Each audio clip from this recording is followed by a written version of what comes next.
Another question है physical chemistry का, जिसे मैंने डिस्कस नहीं किया था, बेसिकली छूट गया था मुझसे ये।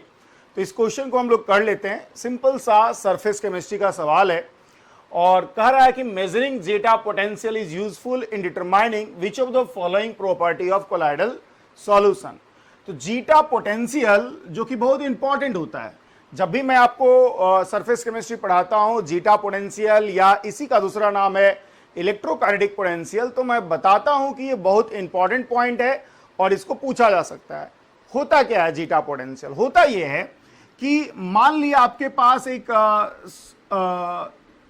सॉल है, एक कोलाइडल सॉल्यूशन है AgI जो प्रेसिपिटेटेड है, और इसमें आपने KI ऐड किया। ये ऐड किया मैंने, तो क्या होता है पेप्टाइजेशन के दौरान, जब पेप्टाइजेशन होता है, पेप्टाइजेशन आपको पता होगा कि भाई जो ऑलरेडी कोगुलेटेड सोल है उसको वापस से कोलाइडल सॉल्यूशन लाने में जो प्रोसेस इन्वॉल्व होता है दैट इज कॉल्ड पेप्टाइजेशन। आप सरफेस केमिस्ट्री पढ़ो, आपके एनसीईआरटी में दिया हुआ है। मेरे वीडियो लेक्चर्स में भी मैंने बहुत डिटेल में ये सब समझाया है, तो आप वीडियो लेक्चर्स को भी देख सकते हो। तो आप AgI और क्या होगा, मैंने ये भी बताया है कि कॉमन आयन या सिमिलर आयन इज गेट एडजॉर्ब्ड। तो इन दोनों में कॉमन आयन है I माइनस, तो I माइनस होगा एडजॉर्ब हो जाएगा।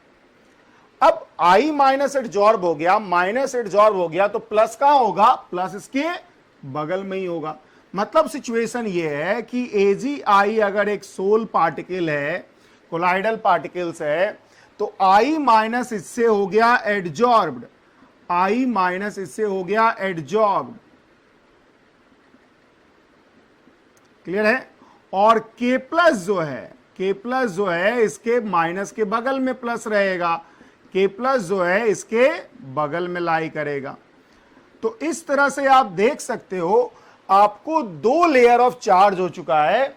एक लेयर ऑफ चार्ज इसको बोलोगे आप फिक्स लेयर ऑफ चार्ज, क्योंकि ये एडजॉर्ब्ड है, ये कहलाएगा फिक्स लेयर ऑफ चार्ज, जबकि ये जो इधर K प्लस है, इधर K प्लस है, वो कहलाएगा ये हो गया फिक्स लेयर ऑफ चार्ज, और ये कहलाएगा डिफ्यूज लेयर ऑफ चार्ज। अब ये फिक्स लेयर ऑफ चार्ज और डिफ्यूज लेयर ऑफ चार्ज के बीच में जो पोटेंशियल डिफरेंस होगा, इन दोनों के बीच में, माइनस और प्लस के बीच में जो पोटेंशियल डिफरेंस होगा, इसी को कहा जाता है जीटा पोटेंशियल या इलेक्ट्रोकाइनेटिक पोटेंशियल। अब सवाल यह है कि जीटा पोटेंशियल से क्या पता चलता है, यही सवाल है।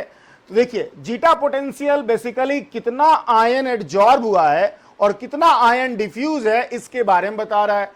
तो भाई जितना ज्यादा आयन एडजॉर्ब होगा, चार्ज कोलाइडल पार्टिकल्स पे उतना ही ज्यादा स्टेबल होगा, और इसलिए ज्यादा स्टेबल हो गया चार्ज, मतलब कोलाइडल पार्टिकल्स का स्टेबिलिटी ही ज्यादा हो जाएगा। तो बेसिकली जीटा पोटेंशियल ये फिक्स लेयर ऑफ चार्ज और डिफ्यूज लेयर ऑफ चार्ज के बीच में जो पोटेंशियल डिफरेंस है that is called zeta potential. और जीटा पोटेंशियल बेसिकली मेजर करेगा stability of the colloidal solution, because ये चार एडजॉर्ब्ड के बारे में इंफॉर्मेशन देता है। आप जानते होंगे कोलाइडल पार्टिकल्स के स्टेबिलिटी का एक बहुत बड़ा कारण चार्ज ऑन कोलाइडल पार्टिकल्स ही है, और इसलिए इस पार्टिकुलर क्वेश्चन का जो करेक्ट आंसर होगा वो होगा stability of the colloidal solution. So this is the next question. करा which of the following is cationic detergent? करा सोडियम डिओडेकाइल बेंजीन सल्फोनेट। देखिए सोडियम जो इन्वॉल्व है, सभी में सल्फोनेट होगा, तो SO माइनस आप समझ सकते हो सल्फोनेट का स्ट्रक्चर, और Na प्लस, तो ये एनाइनिक इसमें स्ट्रक्चर होगा, कुछ उतना डिटेल जाने का जरूरत नहीं है, एनाइनिक ही हो गया ये भाई। Na प्लस अलग हो गया, आपका डिटर्जेंट का फॉर्मूला ये हो गया, तो एनाइनिक हो गया।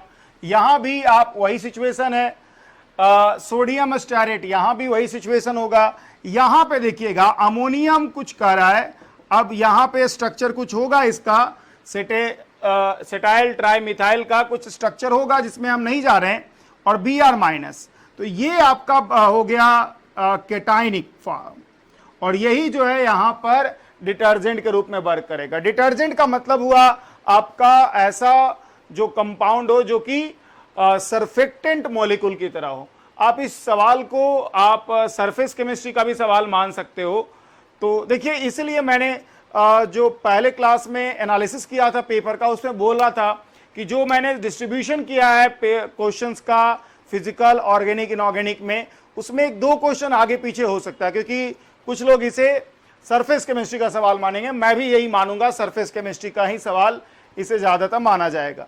उसमें बताया गया होगा कि भाई जो आयंस है, सिंपल छोटा आयंस है, वो तो हट जाएगा, और जो बड़ा आयन है, जो बड़ा आयन है जिसमें कि 8 से 12, 15 नंबर ऑफ कार्बन एटम का चेन है, उस पे जो चार्ज होगा that will act as surfactant molecules. तो देखिए यहां पे प्लस चार्ज होगा, और इसलिए क्या होगा, ये केटायनिक सरफेक्टेंट की तरह वर्क करेगा, और इसलिए fourth option will be the correct option here.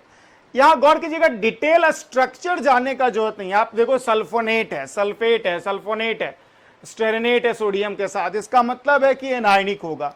यहां पे ब्रोमाइड है, Br माइनस आयन हो गया सिंपल, और अमोनियम विथ सेटाइल ट्राई मिथाइल है, उसका एक अपना स्ट्रक्चर होगा जिसमें कि कार्बन एटम्स हो गए बहुत सारे, इसलिए केटायनिक सरफेक्टेंट, केटायनिक डिटर्जेंट आपका फोर्थ ऑप्शन ही होगा यहां।